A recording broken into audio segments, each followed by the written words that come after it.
آپ کے رب نے ایک ڈیکلریشن کی، ایک حکم دیا کہ آپ نے سوائے اس کے کسی کی عبادت نہیں کرنی، اللہ تعبدوا الا ایاہ، آپ کے رب نے یہ آپ پر ایک حکم دیا، عائد کیا۔ وبالوالدین احسانا، اور ساتھ ہی کہ والدین کے ساتھ بہترین سلوک۔ یا اس آیت میں اللہ تعالیٰ نے اپنی عبادت کے بعد فوراً والدین کا ذکر کیا، یہ پہلی بات غور کرنے کی ہے۔ یہاں پر اللہ تعالیٰ نے اپنے نبی سے علیہ السلام اور ان کے تھرو ہم سب پر یہ حکم عائد کیا ہے کہ اس طرح کہ اللہ تعالیٰ کی عبادت اور والدین سے بہترین سلوک ایک ہی جڑے ہوئے حکم کا حصہ ہیں۔ یعنی یہ ہو نہیں سکتا کہ میں اللہ تعالیٰ کی عبادت کر رہا ہوں بہترین طریقے سے، یا اللہ تعالیٰ کی عبادت کر رہا ہوں اور والدین سے میں بہترین سے کچھ کم بھی کروں، ان دونوں چیزوں کو ملا دیا گیا ہے۔ دوسری بات یہاں عربی قاعدے کے اعتبار سے ہے وَأَحْسِنُوا بِالْوَالِدَيْنِ احسانہ، یعنی والدین کے ساتھ بہترین سلوک کیا کرو، لیکن احسنوا محذوف ہے، یہاں احسنوا محذوف ہے، یعنی اس کا ذکر نہیں کیا گیا۔ اس کے ذکر نہ کرنے سے عربی میں ایک انٹینسٹی آتی ہے کہ اس طرح اللہ تعالیٰ نے کہا ہے کہ احسان سے کم تو تمہارے لیے جائز ہی نہیں ہے۔ یعنی احسان کہتے ہیں عربی میں بہترین، جتنا خوبصورت ترین تم سلوک کر سکتے ہو اپنے والدین سے وہ کرو، اس سے کم کی تمہیں اجازت نہیں ہے۔ وبالوالدین احسانا۔ پھر یہ پالیسی ایشو کرنے کے بعد اما یبلغن عندک الکبر احدہما او کلاہما، اگر یہ صورتحال ہو جائے کہ ان میں سے ایک بھی تمہارے پاس ہوتے ہوئے بڑی عمر تک پہنچ جائیں، یا ایک یا دونوں، احدہما او کلاہما، ان میں سے ایک یا دونوں، فلا تقل لہما اف، تو ان کو اف تک نہ کہنا۔ اف کہتے ہیں عربی میں پریشانی کو، سٹریس کو، یا آپ کو کوئی بات اچھی نہیں لگ رہی، اس کا آپ اظہار کریں، یا شکل سے کریں، یا آنکھوں سے کریں، یا الفاظ سے کریں، کسی بھی طریقے سے کریں۔ جیسے فرض کریں آپ کے والدین کچھ بات کر رہے ہیں، بہت انوائنگ سی بات کر رہے ہیں، بالکل الٹی سیدھی بات کر رہے ہیں، اور آپ اس طرح کریں، یہ بھی اف ہے۔ اب اگر منہ سے کچھ نکلا بھی نہیں، آپ نے آنکھیں ایسے رول کر دیں، وہ بھی اف ہو گیا۔ ایک بہت بڑا ہائی سٹینڈرڈ اللہ تعالیٰ نے رکھا ہے فلا تقل لہما اف، خاص کر بڑی عمر میں آ کے۔ کیونکہ بڑی عمر میں آ کے انسان ضدی بن جاتا ہے، انسان کبھی کبھی اس کا ٹیمپرمنٹ جو ہے بڑی آسانی سے اس کا ٹیمپرمنٹ خراب ہو جاتا ہے، غصہ آ جاتا ہے، کبھی کبھار بچکانہ باتیں کرنے شروع کر دیتا ہے۔ وَمَن نُعَمِّرْهُ نُنَكِّسْهُ فِي الْخَلْقِ أَفَلَا تَعْقِلُونَ، تو جس کو ہم بڑی عمر دیتے ہیں اس کو ریورس کرنا شروع کر دیتے ہیں، اس کو پیچھا کرنا شروع کر دیتے ہیں اپنی خلق میں، یعنی جو حرکتیں اس کی بچپنے میں ہوا کرتی تھیں کبھی کبھی وہی حرکتیں اس کی بڑھاپے میں شروع ہو جاتی ہیں۔ بہت بچکانہ باتیں کرنا، الٹی سیدھی باتیں کرنا، جذباتی باتیں کرنا، یہ بھی ہو جاتا ہے کبھی کبھار۔ پھر ان کو چیز سمجھ نہ آنا، اور سمجھ نہ آنے کی وجہ سے غصہ کر دینا۔ آپ کے پیرنٹس آپ سے کہہ رہے ہیں یہ ذرا مجھے یہ ای میل نہیں سمجھ آ رہی، اچھا یہ ایسے لوگ نہیں کچھ نہیں سمجھ، تمہیں کچھ نہیں سکھانا آتا، تمہیں کچھ نہیں پتا، پھر سے بتاؤ، اور آپ کو غصہ آ جائے، آپ اٹھا کے لیپ ٹاپ پھینکنے۔ فلا تقل لہما اف،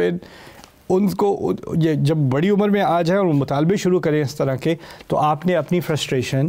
اور یعنی اپنی دل کی تنگی کا اظہار نہیں کرنا ان کے سامنے۔ فلا تقل لہما اف ولا تنہرہما، ان کو ڈانٹنا نہیں ہے،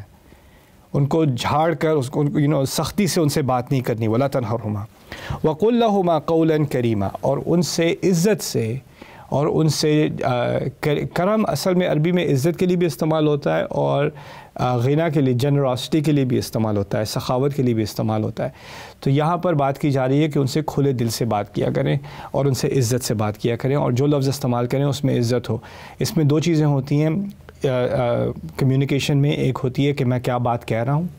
اور دوسری ہوتی ہے میں کس طریقے سے کہہ رہا ہوں۔ تو آپ سلام بھی کہہ سکتے ہیں لیکن بدتمیزی سے سلام بھی کہہ سکتے ہیں، السلام علیکم، وہ بدتمیزی سے سلام ہے، بات تو اچھی کی ہے لیکن بات پھر بھی بری ہے، کیونکہ آپ نے ٹھیک سے نہیں کی، آپ کے چہرے سے، آپ کی آنکھوں سے، آپ کے لہجے سے اچھی بات بھی بری بن سکتی ہے۔ تو یہاں جب قل لہما قولا کریما کہا ہے تو اس میں اس کا کانٹینٹ، یعنی جو بات آپ کہنے لگے ہیں اور جو طریقہ ہے وہ بات کرنے کا، ان دونوں کی طرف اشارہ ہو گیا۔ وقل لہما قولا کریما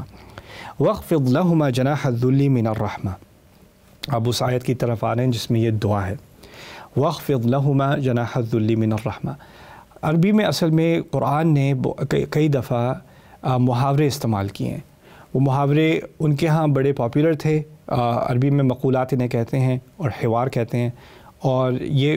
قرآن میں ایک جگہ جگہ استعمال ہوئے، اور اگر آپ کو پتہ نہ ہو نا کہ یہ کسی محاورے کی طرف اشارہ ہے تو آپ بات مس کر جائیں گے۔ جس طرح ہماری زبان اردو ہے، اس میں بہت سارے محاورے ہیں، اور کسی کو محاورے نہ آتے ہوں تو پھر وہ سمجھے کہ یہ لفظی بات ہو رہی ہے، لفظ بہ لفظ اس کو سمجھنے کی کوشش کرے گا تو وہ بات کہیں سے کہیں نکل آئے گی۔ تو اسی لیے اس میں پہلے محاورے کے بارے میں کچھ آپ کو بتا دوں۔ عربی میں کہا کرتے تھے خفض له جناحه ان رفع له جناحه، تو وہ شاعر کہا کرتا تھا کسی سے، اپنا دوست ہے اس کا، کہ وہ اس کا دوست اس کے ساتھ ہمیشہ بہت پیار سے اور بہت ہمبل طریقے سے،